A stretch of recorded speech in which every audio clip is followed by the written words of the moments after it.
4 आश्रम हमारे धर्म में हैं। सबसे पहले ब्रह्मचर्य आश्रम, फिर गृहस्थ आश्रम, फिर वानप्रस्थ आश्रम और फिर संन्यास आश्रम।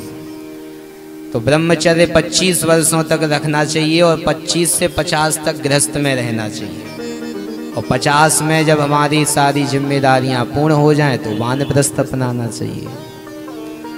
पर हम लोग 50 के बाद भी लगे रहते हैं। बच्चों का विवाह हो जाता है तो कहते हैं महाराज कुछ हो जाए, नाती का और विवाह हो जाता तो फिर जिम्मेदारियों से फ्री हो जाते। अरे भैया, नाती तुम्हारा थोड़ी, वो तुम्हारे बालक का बालक है, वो करेगा उसका विवाह, तुम क्यों उसकी चिंता कर रहे हो। पर हम लोग घर छोड़ना नहीं चाहते। अच्छा देखो, एक और गणित का जो है थोड़ा सा उदाहरण से समझो। जैसे 50 तक गृहस्थ आश्रम है, उसके बाद कितना आता है?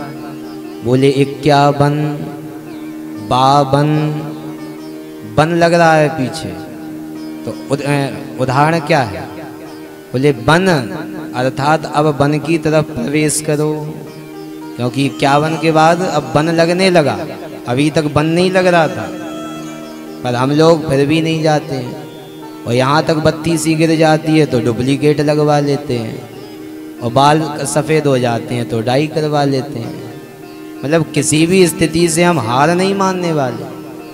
और जब ज़्यादा लगे तो चमनप्राश खाते हैं और चमनप्राश खा के फिर से तरुण बनने का प्रयास करते हैं। और ये काल का प्रहार जब होता है, हम लोग खूब चमनप्राश खाते हैं और खूब बाबा रामदेव का योग करते हैं। पर भैया, ये उम्र है, ये किसी को नहीं छोड़ती, बड़े बड़ों को खा गई, हम तो हैं ही कहाँ। फिक्र सबको खा गई, फिक्र सबकी पीर, और फिक्र की जो फाकी करे बाको नाम फकीर। भाई, फिक्र करने से कुछ नहीं होगा, ये फिक्र ही हमें खा जाएगी। तो इसीलिए जब घर में सारी व्यवस्था अनुकूल हो और जिम्मेदारियों से जब मुक्त हो जाएं, तो अपने कल्याण के लिए अपने, जरूरी नहीं है आप वन में जाओ, क्योंकि अब वन ही नहीं बचे, बाबा ने सब वनों को साफ कर दिया। एक बहुत अच्छी हमें घटना याद आ गई।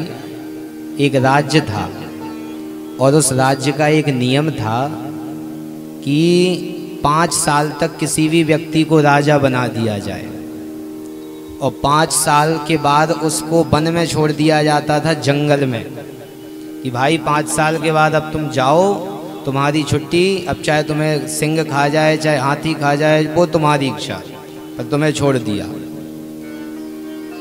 और फिर अगले दिन लौट करके जब उसे छोड़ के आते थे और सुबह सबसे पहले जो मिल जाता था उसी को राजा बना देते थे। तो एक दिन क्या हुआ, राजा के 5 साल व्यतीत हो गए तो दूसरा राजा बनाने के लिए सभी लोग गए। तो पुराने राजा को छोड़ के आ रहे थे और रास्ते में एक संत जी मिल गए। बोले बाबा जी, अब आपको ही राजा बनना पड़ेगा, क्योंकि नियम है कि आप ही पहले व्यक्ति मिले हो और जो पहला व्यक्ति मिलेगा उसी को राजा बनना पड़ेगा, ये नियम है। बाबा जी ने कहा ठीक है, कोई बात नहीं, बना दो भाई बाबा। तो बाबा भी बैठ गए जो है राजा के सिंहासन पे। प्रजा ने कहा देखो भैया, 5 साल तक तो आप राजा रहोगे, पर 5 साल के बाद आपको वो जंगल में छोड़ दिया जाएगा। बाबा बोले कोई बात नहीं, 5 साल है, बहुत है। तो बाबा ने कहा हम राजा बन गए, हमारी आदेश का पालन होगा कि नहीं होगा?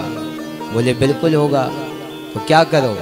बोले सबसे पहले जा कर के वो जंगल को साफ करो, बिल्कुल जंगल नहीं बचना चाहिए जो जंगल है। तो बाबा ने सारे जंगल को साफ करवाया और जैसी नगरी यहाँ बनी थी वैसी नगरी वहाँ भी बनवा दी।